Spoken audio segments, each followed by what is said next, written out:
imagine most people would draw. Thank you very much indeed. Thank you so much. Please do carry on. So perhaps one of these feels right to you at home. So try repeating the exercise and letting your hand draw again and see if it comes up with one of these 4 things. Now, if you do find yourself drawing one of these now, or if you see that one of these is already in your drawings that you've already done at home, please let us know. We'll put as many text messages on screen as possible. Text events, followed by your message or what you've drawn, and your name and your hometown to 84444. And we'll be back soon with the results. But while you start to text us, I want you to move from the various Cold War phenomena to the specific skill of remote viewing, and how somebody sceptical of psychic ability like me could make sense of it. And we began with a little game.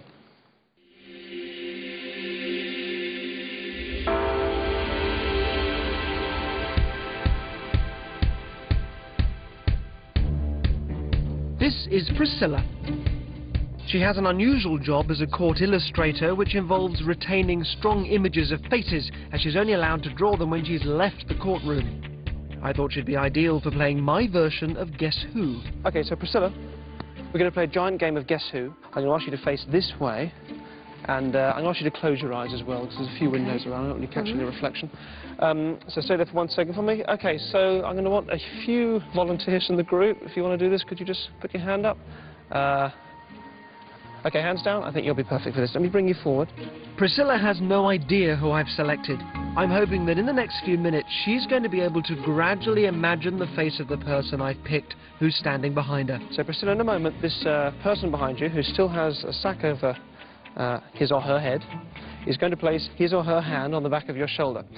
As you feel that happen, I want you to begin in your mind to form what we're going to call your sort of face image that you're going to form in your mind. And I would say do it very, very slowly. So you're going to begin just with a vague, shapeless blob, and very slowly as we go on, we'll begin to turn it into a distinct face. So just fingertips, just there.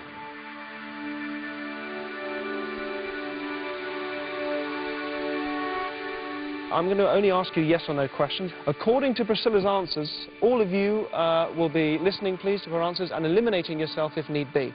So the first question I'm going to ask is this person a man?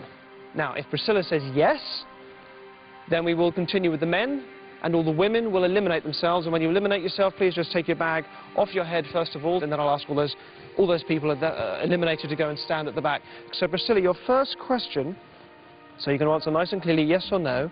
As you begin to form this face image in your mind, is this person a man? Yes or no? No. No. That is a no. OK. So if you are a man, please take your sack off because you are eliminated. Thank you. And nothing has happened here at the front, which is good. We can tell that Priscilla was right in that answer. Our mystery person has not been eliminated, so Priscilla is correct so far. The moment this person is eliminated, we'll know Priscilla has made a mistake. Priscilla, I'm ask you to turn round and face our target individual. Continue in your mind, and you can do this with your eyes open or eyes closed, I don't mind, to form this face image and just slowly bring this together to form a face. All right. Priscilla, does this face image that you're forming, does it have dark hair?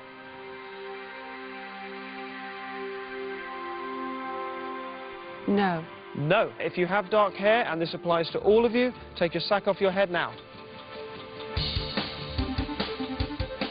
Sacks off, and sack off to the back of the room. Thank you. Dark hair have been eliminated, and men have been eliminated. Correct again. Our mystery person is still in the game. Priscilla, does this person have her hair tied back? Yes. Yes, we have a yes. So if your hair is not tied back, I'm afraid you are now eliminated from the game. Please remove your sack if your hair is not tied back. Again, good. No movement here at the front. Excellent. We're now down to just 2 people. Amazingly, Priscilla has eliminated 29 people, and the mystery person is still there. And now there are only 2 people left. Can she get the very last question right? Has this person, yes or no, last question, would you say this person has long earrings?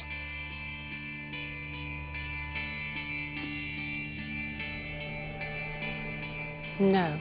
Okay, if you've got long earrings, you are good. Well, that's yes, you can take your sack off. Thank you very much. Head back to your place at the back. So this leaves one lady at the front. you've got everything right so far. Now, before we take the sack off this lady's head, I'm now intrigued to know exactly what image you have in your mind of this. So I'm going to ask you to draw a picture of this face image that you've sort of built up during this process. This is step-by-step remote viewing. If I'd have asked Priscilla to somehow describe an unseen face in one go, it would have seemed impossible to her. But doing it piece by piece allows for an image and her confidence to grow in tiny baby steps. As you were forming this image, what colour eyes you left? You said quite light. They're blue. The colour hair, I think you said was blonde, wasn't it? Any earrings at all? Any jewellery, do you think? Yes. Stud earrings. Stud earrings. Hair tied back. Hair tied back, stud earrings. I mean, I haven't been giving you any clues as we've been doing this. You haven't been aware of me giving you any hints or clues as we've been doing it, no. So you're happy this has really genuinely come out of your own mind, yes? Yes.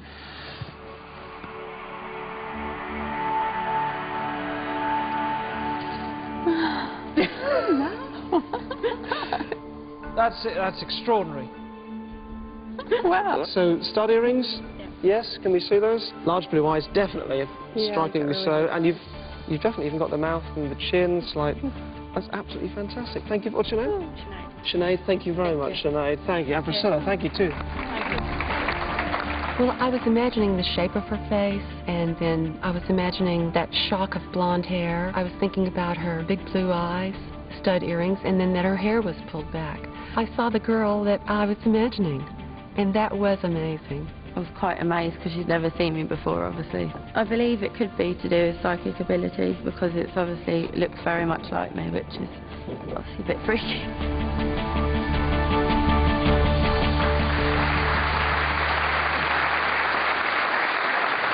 And we do have Priscilla with us tonight. So Priscilla, well done. Congratulations.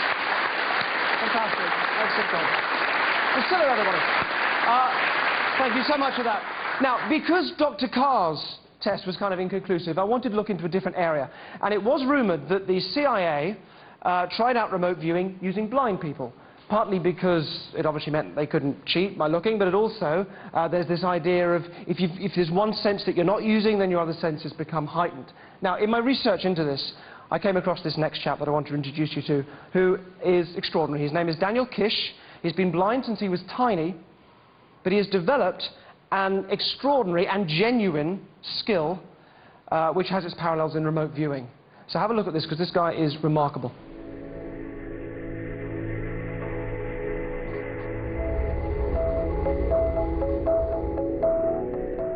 Daniel, real pleasure to meet you. Good to meet you. Thank you for flying over from LA. Can you just talk us through what your work is and how you spend your time? We teach people how to perceive their environment the same way that a bat perceives its environment. We learn to issue a sound, which could be a tongue click, and that sound goes out and it bounces off of everything in the environment, and it comes back.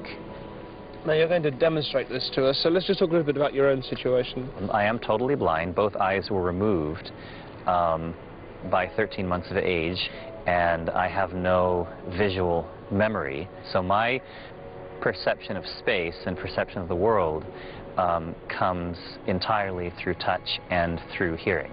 Let me bring you over this way. I'm taking Daniel to somewhere he has never been before.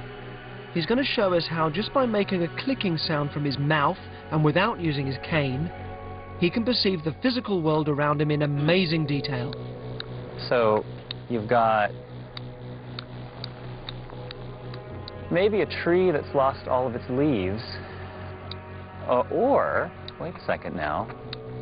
Okay, now I take that all back. Okay, so you've got a wall there, and then you have an entryway here. Ah. So basically, so this goes between the wall and something else. Yes. Let me just see what we have here. You can go between here.